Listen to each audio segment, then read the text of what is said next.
Hai guys, welcome to my channel, Mr. Jeff.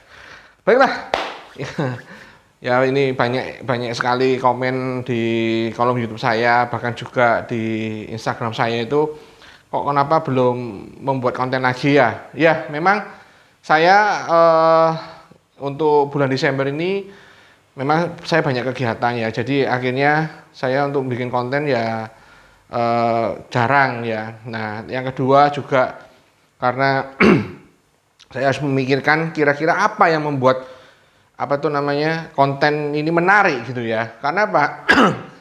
Karena hampir semua koin ya, termasuk Bitcoin itu mengalami downtrend ya, turun ya.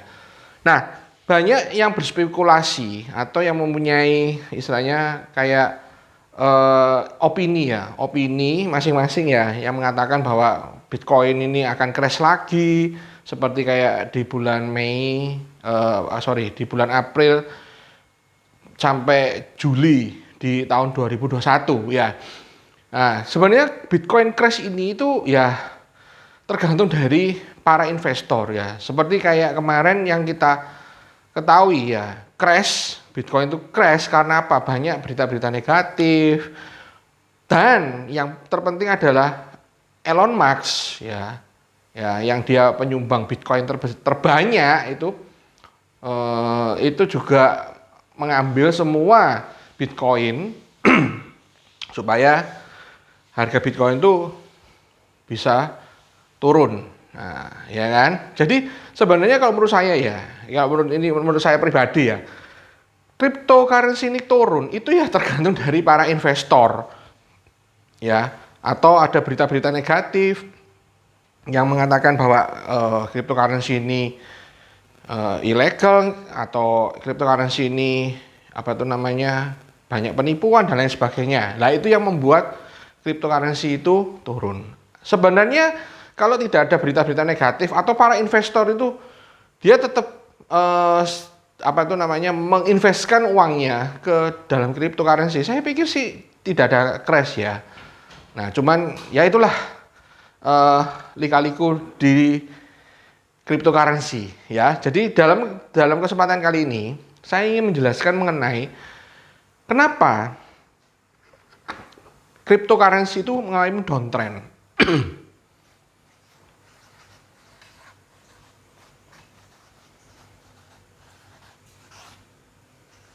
Ya.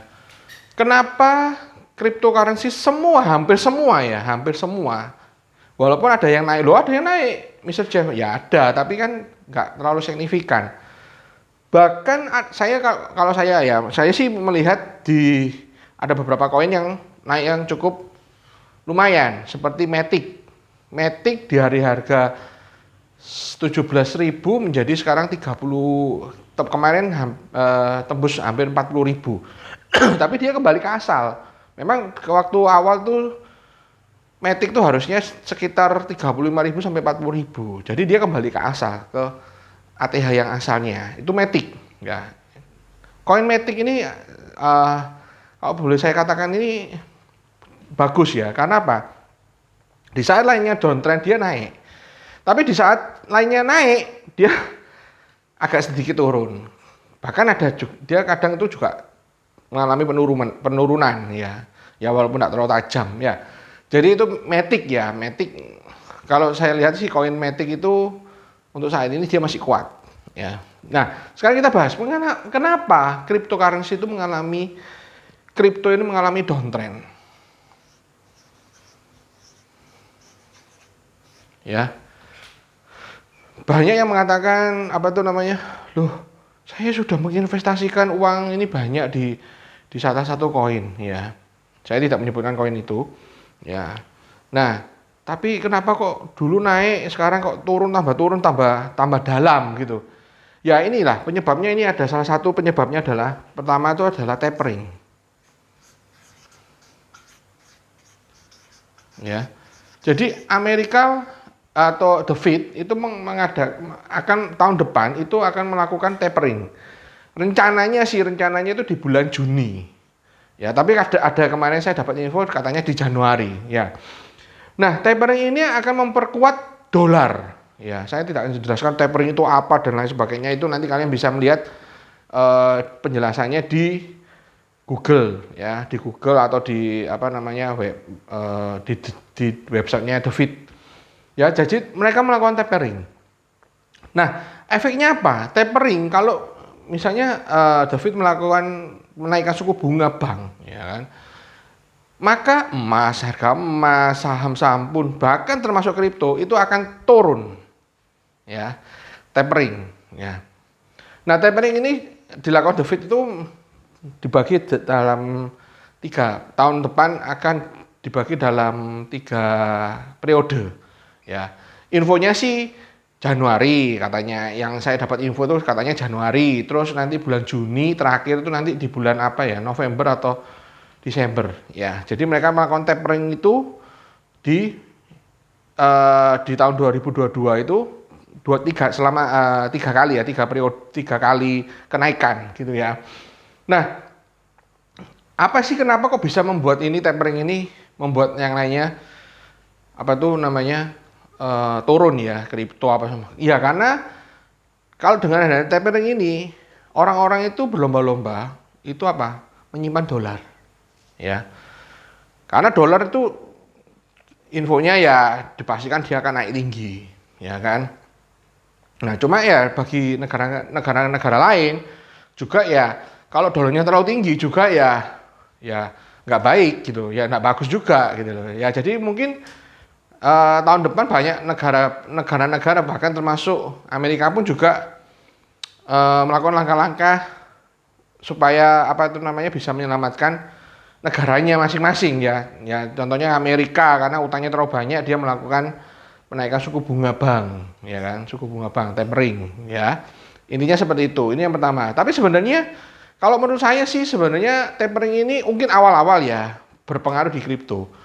Tapi setelah mungkin The Fed mengumumkan atau menaikkan suku bunga, kayaknya sih tidak terlalu pengaruh ya, tidak terlalu pengaruh. Tapi ya nggak tahu lah, kita lihat tahun depan ya.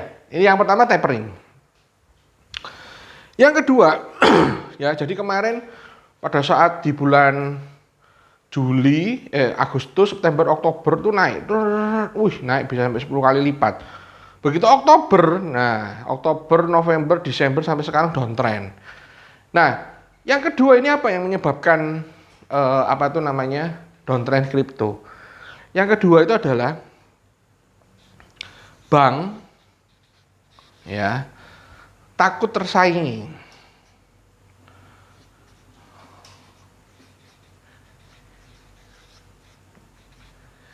Ya. Nah, kripto ya.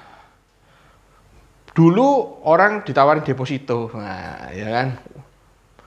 Pak, deposito, Pak. Wah, bunga segini-segini. Mau orang. Sekarang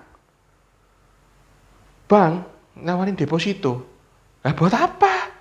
Saya masukin kripto aja sudah naiknya tinggi. Nah, ya kan? Ya. Jadi akhirnya apa? Bank ini merasa tersaingi. Waduh, gawat nih. Kalau cryptocurrency semua dimasukkan uangnya di kripto, wah, bank tersaingin, ya kan? Dia tidak punya nasabah yang mau melakukan deposito. Ya mungkin bagi orang yang istilahnya kepingin aman-aman saja ya, oke lah deposito. Ya, bank merasa tersaing dengan kripto. Ya, jadi seluruh bank ya itu pasti akan melakukan suatu langkah-langkah gimana sih supaya menjegal si kripto ini supaya tidak sampai tinggi, atau Bitcoin dan kawan-kawan ini gimana supaya si bank ini tidak tersaingin gitu ya.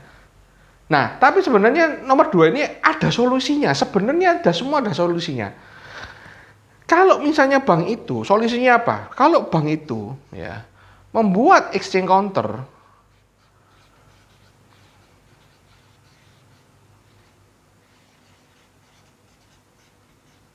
ya, atau kerjasama, nah, atau kerjasama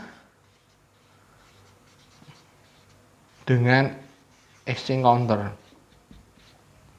Saya pikir beres deh. Ya. Contoh, dulu reksadana. Wah, orang kalau sudah ditawarin reksadana paling takut. Karena apa? Mereka masukkan uang, tapi uangnya kapan kembalinya nggak tahu gitu loh. Kadang bisa tiba-tiba uangnya nggak ada, hilang gitu. Ya, tapi begitu bank melakukan reksadana, nah mulai gitu loh. Mulai ada kayak istilahnya batasan-batasan, ya kan? Ada batasan-batasan reksadana itu kapan dijual, kapan dibeli, ya. Jadi bank merasa tersaingin, ya. Tapi sebenarnya solusinya adalah si bank itu bisa melakukan membuat exchange counter, ya, atau melakukan suatu inovasi, misalnya kerjasama dengan exchange counter yang sudah ada, misalnya dengan toko kripto, dengan Indodex, ya, dengan Pintu, dengan Peluang dan lain sebagainya. Seharusnya bisa. Jadi sebenarnya ini kalau menurut saya loh ya, kalau menurut saya itu ini bisa diatasin kok, ada solusinya, ya. Jadi itu salah satunya yang saya kasih tahu itu adalah solusinya adalah dia bisa, bank itu bisa menjadi exchange counter resmi misalnya. Wah, exchange counter resmi. Ya. Ini infonya, info ya. Ini sekelas info ya. Binance dia akan kerjasama dengan Telkom, ya, terus sama bank.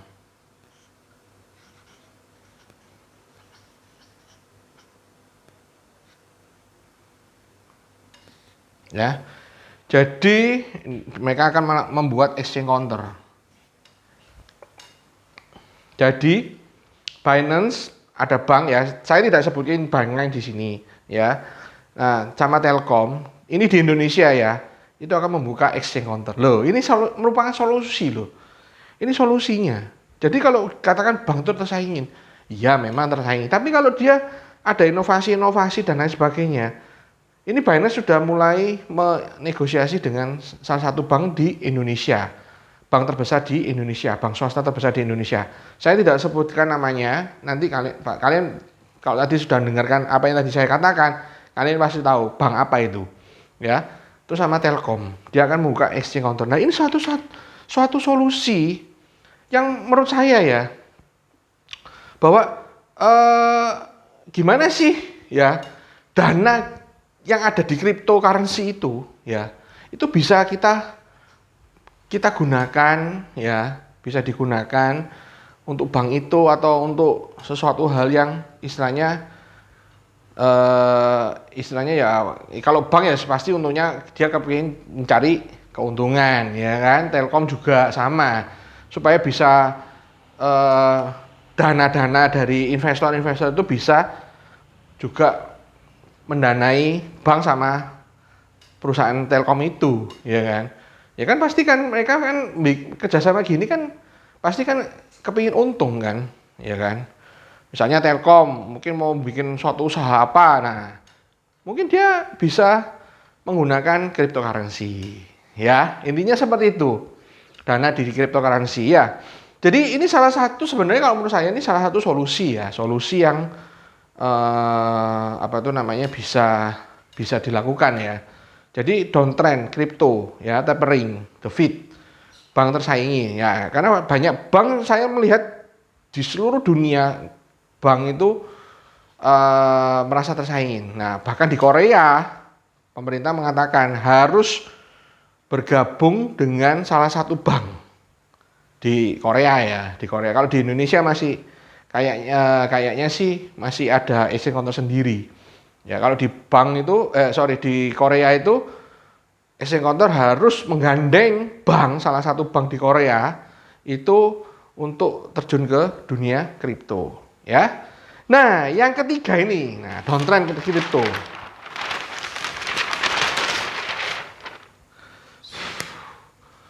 Nah, yang ketiga adalah apa? Ya, kalian pasti tahu liburan. Nah, liburan. Ya, apa liburannya ini? Natal dan Tahun Baru.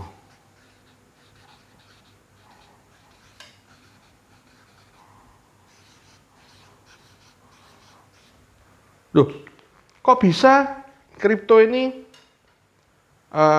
kalau menurut saya liburan Natal dan Tahun Baru 2022. Kenapa?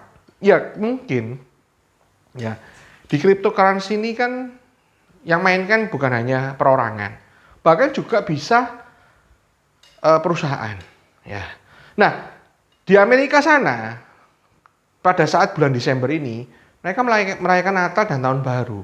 Otomatis kan mereka melakukan istilahnya ya mereka ya sudah yuk ditarik uangnya udah untung udah cuan ayo ditarik untuk bayar gaji pegawai. Nah, ya kan? Natal dan Tahun Baru. Ya, jadi loh, Mr. Jeff kenapa kok ngalamin downtrend? Ya, karena salah satunya juga ini, liburan. Selain dua tadi itu, juga ini salah satunya. Kenapa di Desember tuh malah dalam sekali? Karena ya ini, Natal dan Tahun Baru. Gitu loh. Seharusnya mungkin di bulan November tuh naik. Nah, tapi karena mau menjelang Natal dan Tahun Baru 2022, nah mungkin perusahaan atau orang pribadi mungkin aku mau jalan-jalan mau liburan, uangnya mau tak pakai. Nah, jadi ya inilah salah satu kemungkinan downtrend yang terjadi sekarang ini, gitu kan. Loh, tahun kemarin kok 2020 kenapa tuh di bulan Desember malah kriptonya naik semua? Ya, karena pada saat itu kan kita corona. Ya kan?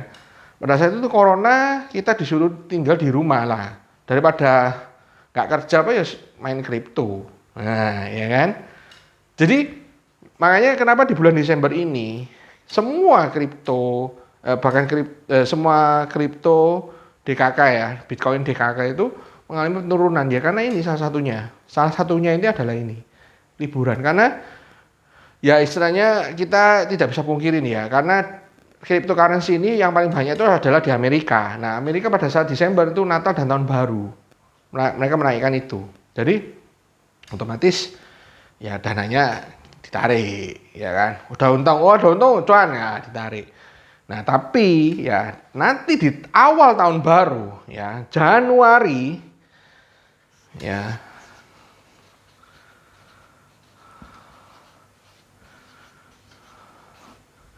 Di Januari 2022 ya. Prediksi saya ini itu akan uptrend.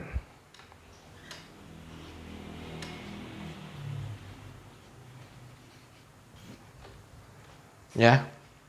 Pasti akan uptrend. Kenapa? Ya mereka kan sudah ngambil nih uangnya. Nah, ya udah nabung lagi. Januari 2022 masuk lagi loh, ya kan? Nanti kripto, Bitcoin dan kawan-kawan itu akan pasti naik lagi.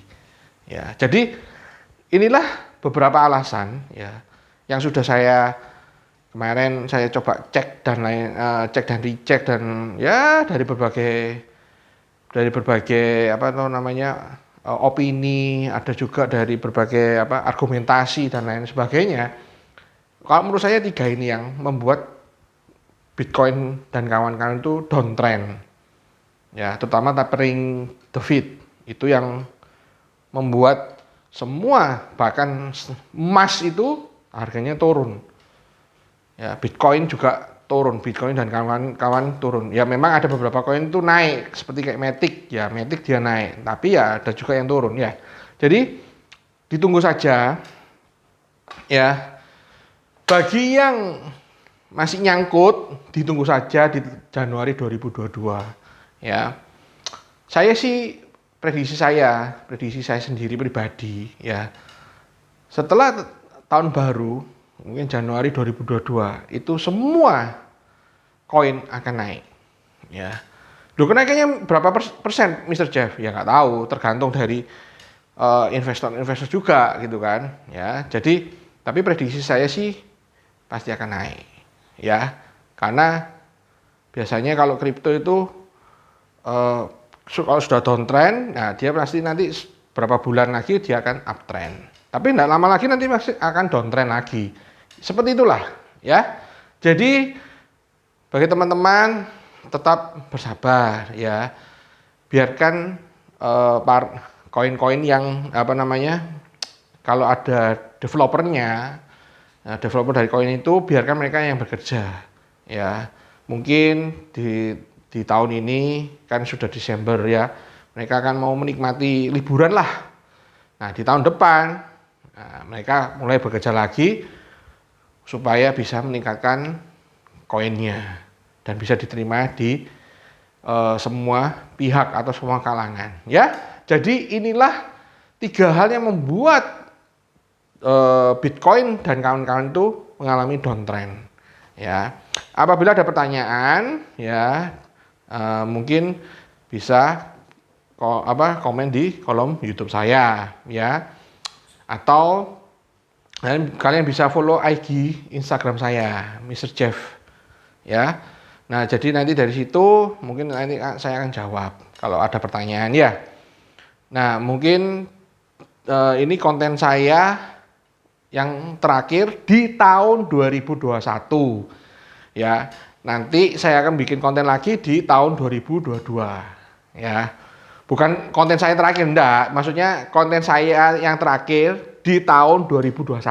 Nanti di tahun 2022 saya akan bikin konten lain lagi ya. Ya pasti berhubungan dengan cryptocurrency. Oke, jadi ditunggu saja video-video dari saya. Sebelumnya ya, selamat Hari Natal ya 2021 dan selamat Tahun Baru 2022. Semoga semua ya harapan kita, cita-cita kita bisa terwujud dalam waktu dekat ini atau terwujud di tahun depan ya. Bagi yang Nasrani ya, selamat Hari Natal tahun 2021 ya. Sekian dari saya. Terima kasih. Bye bye. Sampai jumpa tahun 2022. Bye bye.